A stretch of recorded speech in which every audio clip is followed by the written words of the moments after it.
Hi YouTube, this is Kaichi Wang in Taipei, Taiwan. I'm a knife collector, and it's pretty rare to see a Taiwanese do the knife review on YouTube channel. I think that is my hobby to do so. I just want to share some of my thoughts with you guys. Okay, and by the way, my Instagram is Dan@awesome. You can just follow me and see some of my knives there, and I think it will be kind of interesting. Okay, this is Holtblade word Spectre, and it's a goddamn hard getting knife for me. I've tried to join their lottery since last September, I guess, and I got no chance to win, just one. I have to admit that I tried to participate in their lotteries like every week, every like Monday night, but it's all in vain. So I just want to let you know it's very hard to get a Spectre. And how do I get a Spectre?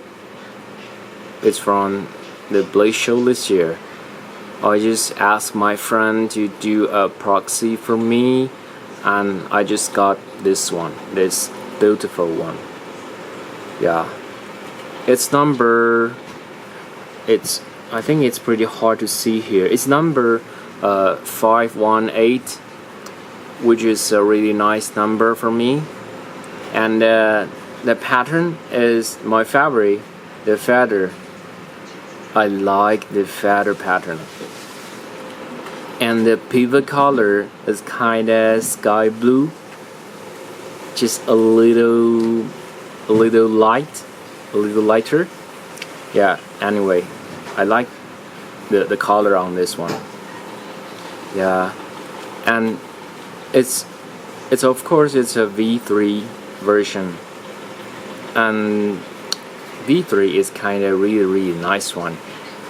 Lots of people talking about the differences between V3 and V2. Personally, I've never handled V2, but I've heard some people say that V2 is kind of crispier. I think both are really nice, excellent, because the detent is really nice. I will talk about the detent later. Okay, first of all, I would like to introduce the design of Spectre. It's for me, it's a really perfect urban gentleman user.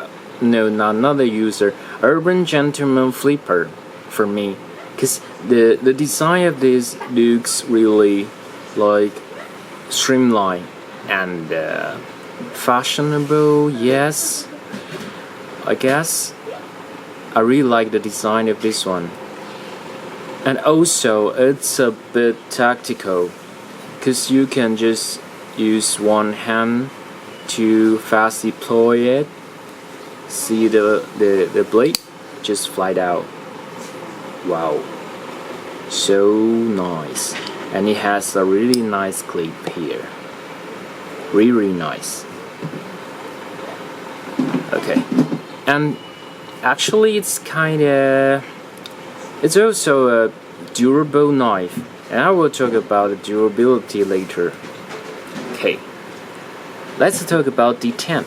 The detent is something really perfect on this one, because you can see there is a little hole inside the lock bar, and it's their adjustable detent system, and it's a pretty nice one, because you can just use their own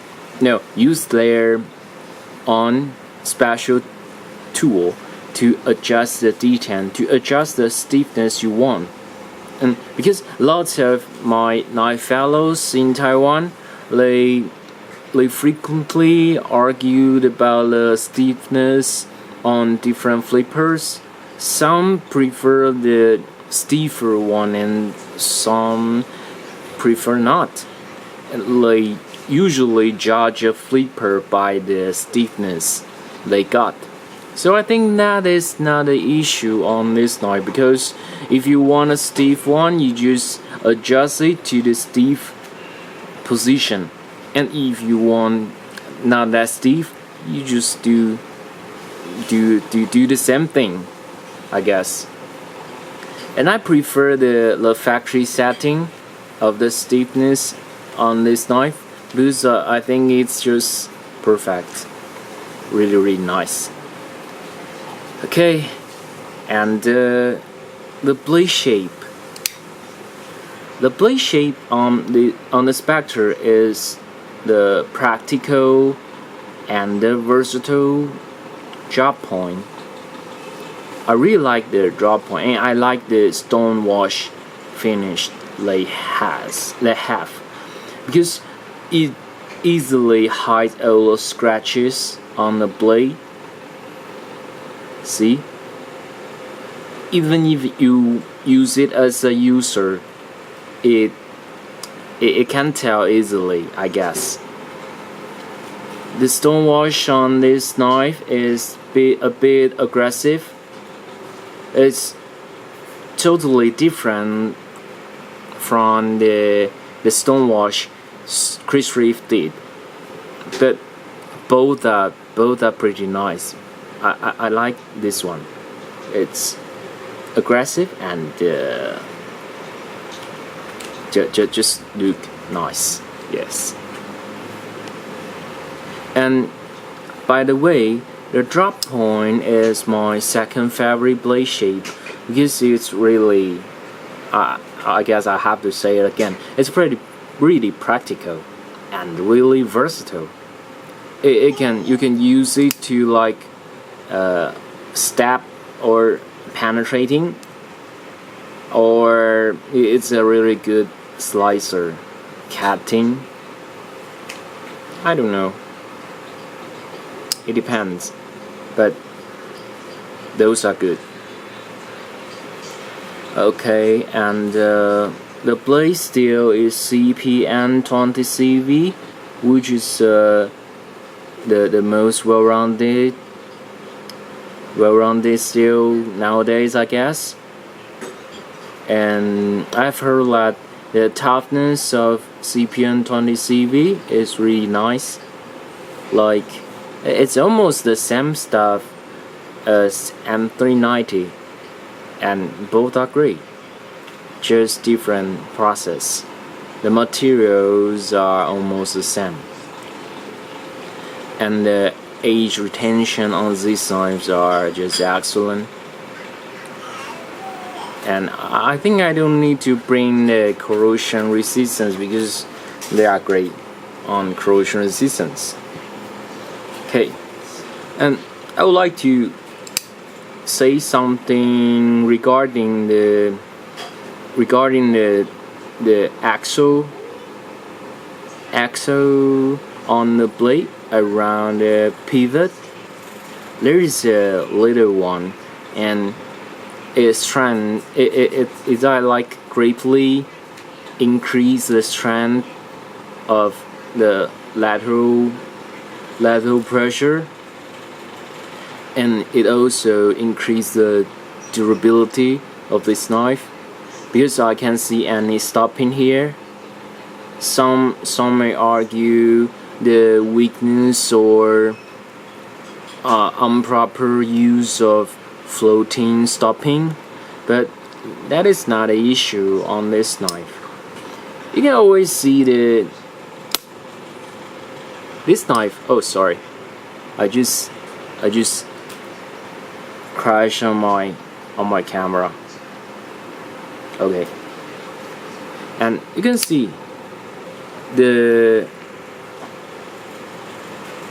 action on this knife is super smooth.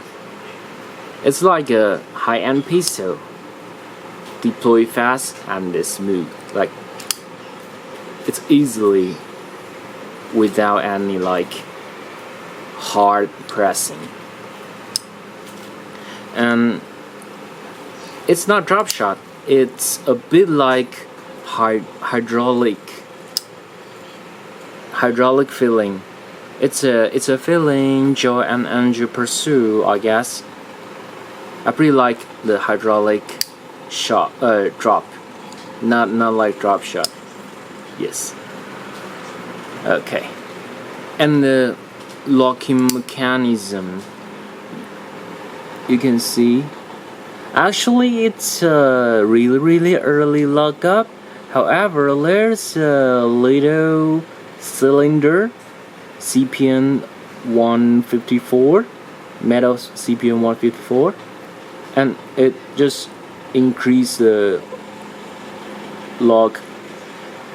locking durability of this blade. Yeah, and it unlock easily.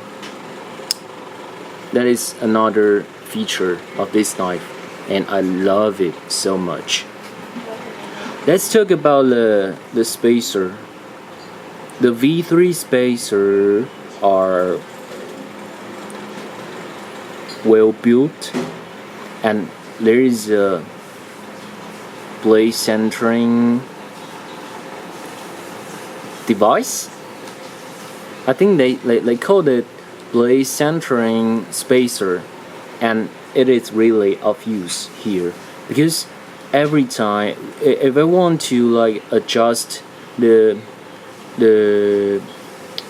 pivot, I always see this blade centering spacer, and I will like see if it's centered or not to decide how much force I have to do on this pivot. Yeah, it just for me overall it's like almost perfect flipper for urban use, and it's also durable because some of the design of this one, like the locking mechanism and the axle as a stopping on the blade. Those are really great design. And I've seen John ANG did lots of upgrades from V1 Spectre to V3 Spectre, and it is just excellent. And they recently like raise up the table price of the V3, but I think it's reasonable because when they just did some upgrade from V1 to V2, they should like raise the price at the moment, but they didn't. So some of the fellows, if you like luckily bought a V2, you are so damn lucky. I can just say that, because I paid the table price of 700 from the Blade Show for this V3 Spectre, and I think it's totally worth it because the knife is like very well built, and the design is just simple. I love it so much. Probably I won't easily let it go. And some of you guys, if you follow my Instagram, you can see I got another Spectre, which is a limited edition. Actually I got a Damacore Spectre. It's I believe it's one and only Damacore Spectre ever built by Joe and Angie, because Angie say that to me. Yeah, and they seem to like spend a lot of time on the blade, which makes me very happy, because I'm the only owner for the Damacore Spectre as for now. So it's just my pure luck. Cause I got the Damacore Spectre from a guy who's not in Holt's group. He seems to like see the Damacore and feel that it's so cool and know the story behind it. Just bought it, and like 2 weeks later, he thinks that it's not that like good. Actually, it's good, but he didn't know that. He just think it's a Dharma steel. I didn't say it's his like fault or something, but I'm just say I'm really lucky. Thanks, Daniel. Daniel told me this news in the very first time. It's like 4 a.m. here. Sorry, my 6-month daughter is crying. Hope you don't mind. Hey. Okay, I think I will just code it. I will make a conclusion. It's a really nice knife. You guys gotta check it out if you don't. Okay, and if you like my review, you can subscribe, and don't forget to follow me on the Instagram. I'm Dan. It's awesome. Thanks for your watching. See you next time. Bye bye.